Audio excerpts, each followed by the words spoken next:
This is Matthew Cratter from Bitcoin University, and today I wanted to answer the question, will BlackRock completely destroy Bitcoin? Many of you have been sending me this article from Forbes, and this article is based on this essay by Arthur Hayes called Expression. I'll link to his Substack in the description notes below. He's basically making this argument: if the ETFs, the Bitcoin ETFs managed by traditional finance asset managers, are too successful, they will completely destroy Bitcoin. And he goes on to elaborate on this argument.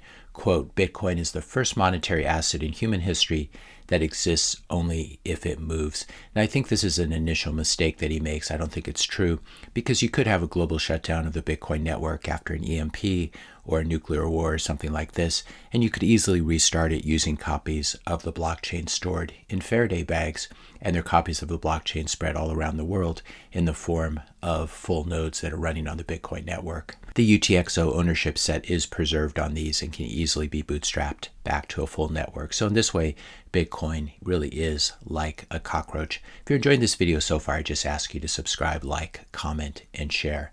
Hayes goes on to say that after the Bitcoin block rewards hit zero around 2140, this is a result of the halvings that happen every 4 years. Eventually, the block rewards will be so small they'll be de minimis. After this point, miners will only be rewarded for validating transactions via transaction fees. That means miners will only receive Bitcoin income if the network is used. In other words, if people are making transactions, in essence, if Bitcoin moves, it has value. But if there was never another Bitcoin transaction between two entities, miners would be unable to afford the energy it costs to secure the network, the electricity. As a result, they would shut off their machines. Without the miners, the network dies and Bitcoin vanishes. Now, it's important to note that different Bitcoin mining operations have different break-even Bitcoin prices depending on the efficiency of their mining rigs and the cost of their electricity. And when mining becomes unprofitable for any of them, those miners will turn off their machines. When this happens, the global hash rate will fall. Bitcoin blocks will come in more slowly than every 10 minutes on average.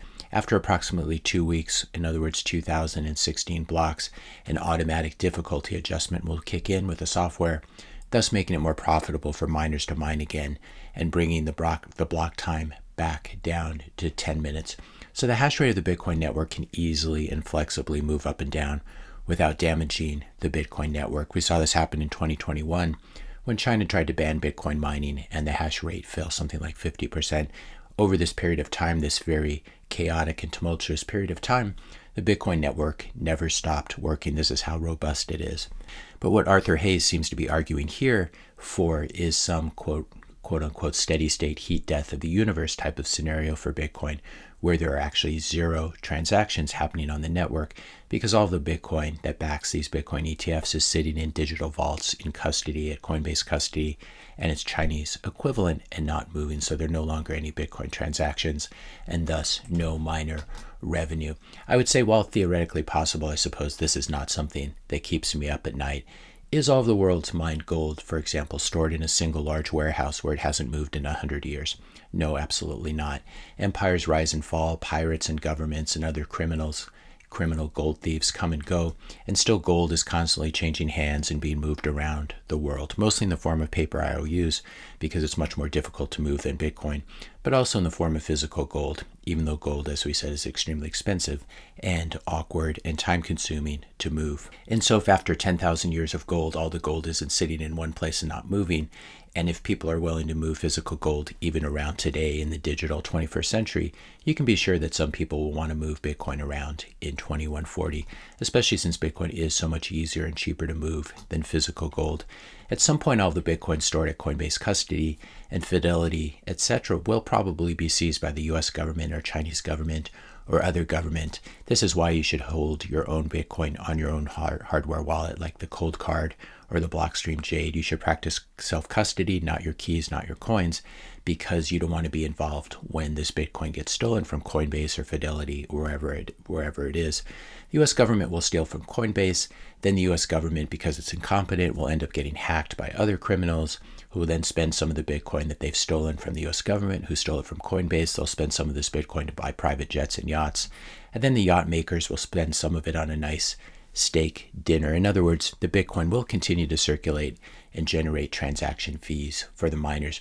Even if blocks are empty, in other words, no transactions for a few months or a few years, which they probably won't be, it still won't matter. Miners will unplug and the hash rate will fall, and the difficulty adjustment will ratchet lower. And if the hash rate falls enough, Bitcoin could even be mined again using GPUs or even CPUs, as it was in the early days when blocks were mostly empty and did not contain transactions because no one was really using the Bitcoin network, unlike today. So Hayes' argument, I find it to be just another version of the Bitcoin fees are too high or Bitcoin fees are too low argument. Poor Bitcoin always gets it wrong and thus is going to die because fees are too high or fees are too low and non-existent. I think here's another wrinkle on the argument.